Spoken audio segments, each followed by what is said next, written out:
Hi guys, good evening all of you.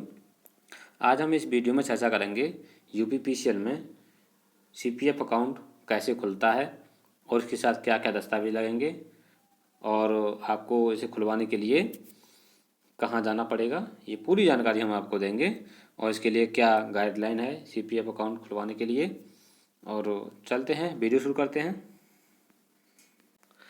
सबसे पहली बात आपके लिए इसमें ये ध्यान रखने योग्य बात है कि आपको जब सीपीएफ अकाउंट खुलवाना है तो आपके पास अपने जॉइनिंग लेटर की एक प्रति होनी चाहिए और एक प्रति योगदान आख्या की होनी चाहिए। यदि आपके पास है तो अच्छी बात है, नहीं तो वो डिवीजन में योगदान आख्या आपने दी होगी उसकी प्रति वो निकाल के लगा सकते हैं। और आपका फ़ोटो, आप अपने फ़ोटो भी साथ में रखिए जिससे कि वहाँ ज़रूरत पड़ने पर आप फ़ोटो अपने लगा सकें।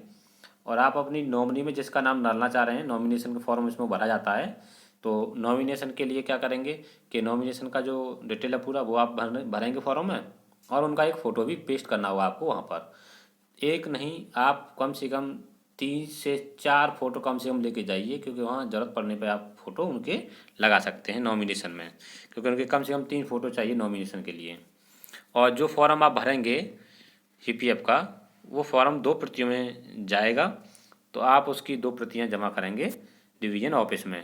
तो डिवीज़न ऑफिस में जाएंगे, क्लर्क बाबू से मिलेंगे, सीपीएफ फॉर्म लेकर के भर करके उसकी 2 प्रति बना करके दे देंगे, जिसमें पूरी मैं जानकारी दूंगा इस वीडियो में।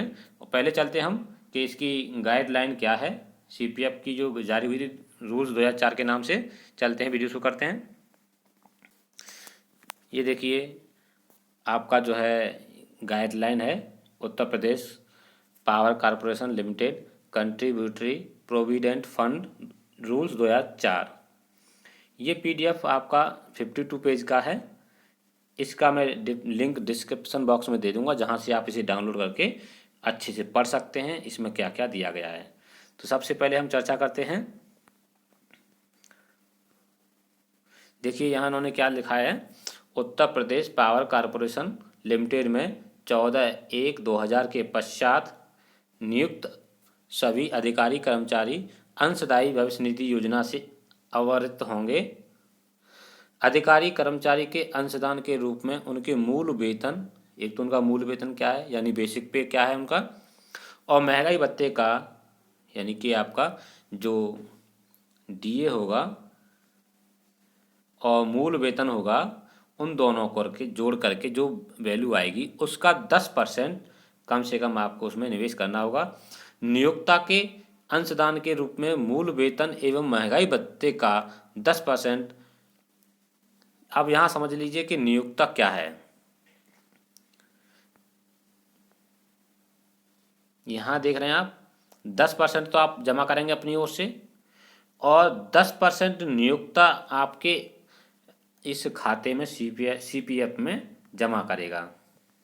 नियोक्ता का मतलब होता है कि आपको नियुक्ति देने वाला वो नियोक्ता कहलाएगा। तो ये समझिए आप कि नियोक्ता के अंशदान के रूप में आपको मूल वेतन और महंगाई भत्ते का 10% आपके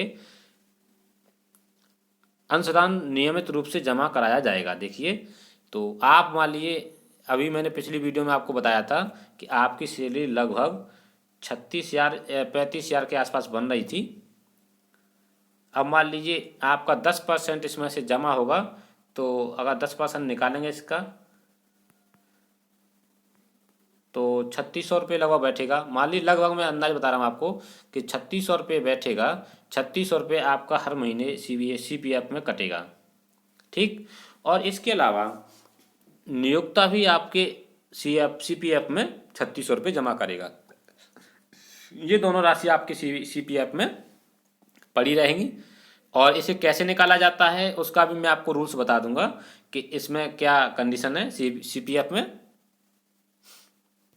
तो सीपीएफ अकाउंट खुलवाने के लिए देखो यहाँ एक तो बता दिया कि 10% आपके वेतन से जो महंगाई भत्ते से काट करके सीपीएफ में जमा किया जाएगा, ठीक है। इसकी पूरी जानकारी आप ले लेंगे इसमें और मुख्य मुख्य बिंदु मैं आपको बता दूंगा इसमें। और ये आपकी एक इसमें इंडेक्स दे रखी है कि आपको कौन सा रूल्स और किस पेज पे मिलेगा, उसका टाइटल क्या है। तो जैसे आप देख रहे होंगे ये इसमें पेज वाइज इसमें मिल जाएगा डिटेल आपको पूरा। तो सबसे पहले अब मैं चलता हूँ कि आपका फॉर्मेट क्या होगा फॉर्म का, वो इसी PDF में है। एक तो फॉर्मेट आपका ये लगेगा, फॉर्म ऑफ एग्रीमेंट। आपका ये फॉर्म भरा जाएगा जिसमें नीचे आपको सिग्नेचर करने होंगे, डिटेल अपना भर करके इस जगह पर आप अपने साइन कर देंगे। यहाँ पर अपना नाम, date of birth, nature of appointment और सैलरी पर मंथ कितनी है, ये आपको भरने के बाद विटनेस में आपको साइन कराने पड़ेंगे। आपके विटनेस जय साहब हो सकते हैं या अन्य जो विभाग में कर्मचारी हों। दूसरा फॉर्म होगा, देखिए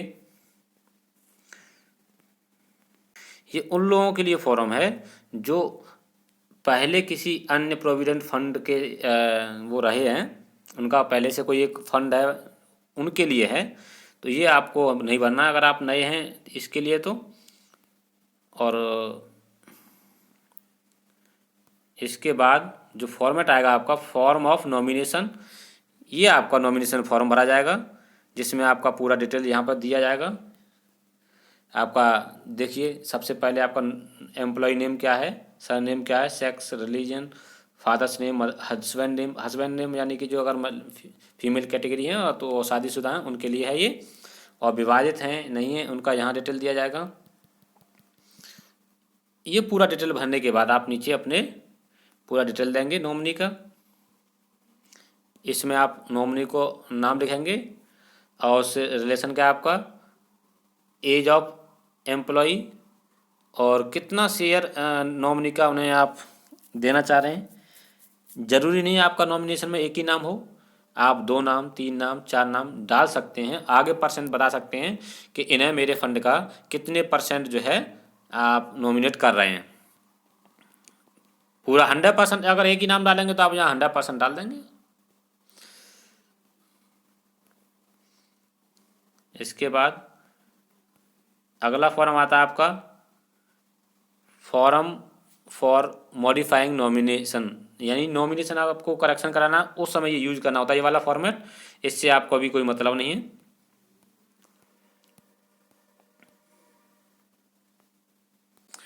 ये आपका फॉर्म भरा जाएगा CPF अकाउंट खुलवाने के लिए। उसके साथ क्या क्या फॉर्म लगने थे मैंने आपको पहले बता दिया। यहाँ अपना फ़ोटो लगा देंगे, यहाँ वहाँ से जो आपका अकाउंट नंबर अलॉट होगा वो आपका यहाँ अकाउंट नंबर लिखा जाएगा। CPF अकाउंट नंबर क्या मिला आपको, बाद बाकी अपना नाम, फादर्स नेम, पोस्ट नेम क्या आपकी, परमानेंट डेट ऑफ कंफर्मेशन, यानी कि ये देखिए यहाँ पे दिया है ना कि परमानेंट डेट ऑफ कंफर्मेशन, आपका कंफर्मेशन कब हुआ है वो डेट आपकी यहाँ लिखी जाएगी। डेट ऑफ अपॉइंटमेंट लिखी जाएगी, डेट ऑफ बर्थ लिखी जाएगी, पे स्केल क्या आपका पूरी डिटेल आप इसमें देंगे और लास्ट में जाकर के अपना यहाँ पर एक सिग्नेचर कर देंगे। ठीक है, यहाँ आपके एग्जीक्यूटिव इंजीनियर के सिग्नेचर होंगे इस जगह पर। ये आपका हो गया फॉर्म पूरा। देखिए एक ये लेटर जारी हुआ था दिनांक 18 अक्टूबर 2007 में, उसमें भी यही बात बताई गई थी कि दिनांक 14/1/2000 के पश्चात नियुक्त समस्त कार्मिकों का CPF अंशदान मूल वेतन एवं महंगाई भत्ते के योग का 10% होगा। ये तो कम से कम 10% आपका कटना है, और यदि आपकी कोई इच्छा है अपनी ओर से कि नहीं 10% के कुछ ज़्यादा कटवाना है परसेंट में आगे, तो आप अपना वहाँ पर मेंशन करके इतना कटवा सकते हैं। उसमें एक लिमिट भी होती है कि इससे ज़्यादा नहीं कटवा सकते। और एक लेटर और जारी हुआ था विभाग से 24/9/2016 को, तो इसमें क्या लिखा था इसके बारे में आपको थोड़ी सी जानकारी दूंगा कि प्रोवेशन पर ट्रेनी कार्मिकों अधिकारियों को अंशदायी भविष्य निधि खाता संख्या आवंटित किए जाने के संबंध में। ये बहुत महत्वपूर्ण है आपके लिए। प्रोवेशन का मतलब है कि जब नई जॉइनिंग होती है किसी की तो शुरुआत में उनको प्रोवेशन टाइम लगभग 2 साल का समय मिलता है। 2 साल के समय में कैसे मिलता है, पहले तो मिलता है उन्हें 1 साल का। 1 साल में क्या है उनकी 11 माह का ट्रेनिंग ऑन जॉब कराया जाता है, 1 माह का ट्रेनिंग ETI में दिया जाता है, और दोनों में 50-50 नंबर के पेपर होते हैं। सपोज कीजिए ETI में 50 नंबर का आपका होगा पेपर और एक पेपर होता है ऑन जॉब। ये आपका लिखा पढ़ी में होता है, बाद बाकी धरातल पर देखेंगे ETI में तो एग्ज़ाम आपको देखने को मिलेगा, लेकिन ऑन जॉब 11 मंथ आप जब ट्रेनिंग लेंगे तो उसमें आपका पेपर कब हुआ क्या हुआ कुछ पता नहीं चलेगा आपको। तो ये समझिए कि आपका एक उसमें जो आपको ज्वाइनिंग लेटर मिला होगा या उससे पहले जो प्रपत्र होंगे उसमें लिखा भी होगा कि आपका जो है प्रोबेशन टाइम 2 साल का है। इसमें पहले साल में आपको 11 मंथ का ट्रेनिंग आपको ऑन जॉब, 1 मंथ का ट्रेनिंग ईटीआई में दिया जाएगा। इसमें 50-50 नंबर के 2 पेपर होंगे जिसमें मिनिमम 25 अंक लाना अनिवार्य है एक पेपर में, और दोनों को मिलाकर के कुल 60 अंक से कम नहीं होनी चाहिए, तो आप उत्तीर्ण माने जाएंगे। और यदि ऐसा होता है कि आप उत्तीर्ण नहीं होते हैं इस परीक्षा में, तो आपको फिर क्या करेंगे, जो 1 साल आपको प्रोबेशन टाइम मिला था उसके बाद फिर आपको नेक्स्ट ईयर और 1 साल और मिल जाएगा। फिर दूसरी साल में भी आप पर यही नियम फॉलो होंगे कि आपका फिर ईटीआई में 1 मंथ का ट्रेनिंग होगा और ऑन जॉब 11 मंथ का ट्रेनिंग होगा। टोटल आपकी 1 साल की ट्रेनिंग रहेगी। तो उसमें फिर दोबारा से वही रूल होगा कि आपका जो ईटीआई में पेपर होगा वो 50 नंबर का होगा, ऑन जॉब होगा वो आपका वो भी 50 नंबर का होगा। दोनों में 25-25 नंबर लाना अनिवार्य है, लेकिन टोटल दोनों का होना चाहिए आपका 60 नंबर, तो आप उत्तीर्ण माने जाएंगे। ये कंडीशन रहती है इसमें प्रोबेशन टाइम की। 2 साल का होता है, वैसे किसी किसी का 1 साल में काम चल जाता है, जो मान ली कोई फेल हो जाते तो उनको दूसरी साल मिल जाता है। लेकिन ऐसा कुछ नहीं, यहाँ पर धरातल पर देखने को कुछ नहीं मिलेगा आपको। केवल आप सर्विस करते रहिए, बाद बाकी सब काम हो जाएंगे। ईटीआई आपको ट्रेनिंग के लिए भी भेजने के लिए कुछ लोग आपको कहेंगे एग्जीक्यूटिव इंजीनियर क्या करोगे वहाँ जाकर के, कुछ नहीं सीखने को मिलेगा। जितना आप यहाँ सीखोगे उतना वहाँ सीखने को नहीं मिलेगा। ये बात सही है कि वो आपको रिलीव करने में आपको दिक्कत दे सकते हैं, लेकिन आप प्रोबेशन टाइम पे हैं। आप 1 मंथ की ईटीआई से ट्रेनिंग लेने के लिए आप क्या करेंगे उसका मैं एक वीडियो बनाऊंगा बाद में, उसके बाद में आप उस वीडियो को देख लेना कि आपको किस तरह से आपको ईटीआई में ट्रेनिंग लेनी है, उसके लिए क्या क्या करना होगा। ठीक है, पहले इस वीडियो में हम बात करेंगे केवल सीपीएफ से संबंधित। तो ये प्रोबेशन जो टाइम है आपका, इस टाइम में आप सीपीएफ अकाउंट खुलवा सकते हैं या नहीं खुलवा सकते, इसकी मैं पूरी जानकारी देना चाहूँगा इसमें।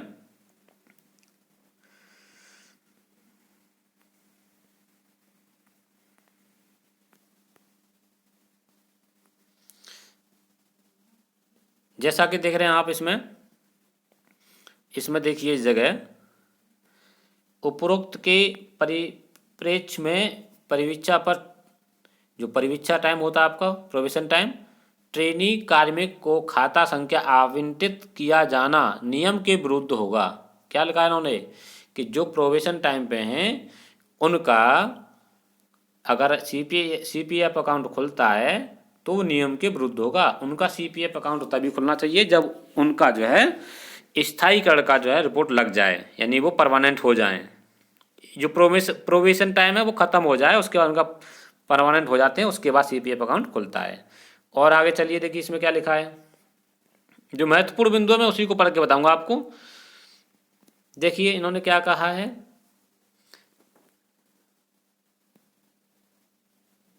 भेजने से पूर्व इनका प्रपत्र जो है अंशदायी भविष्य निधि प्रकरण भेजने से पूर्व जांच कर लें कि आवेदन पत्र पूर्ण रूप से भरा हो, और क्या कहना आगे, आवेदन पत्र एवं नामांकन प्रपत्र पर संबंधित फोटो लगा हो, उनका संबंधित का फोटो लगा हो, यानी कि फॉर्म भरा हो, फोटो लगा हो, ये चीज़ होगी आपकी।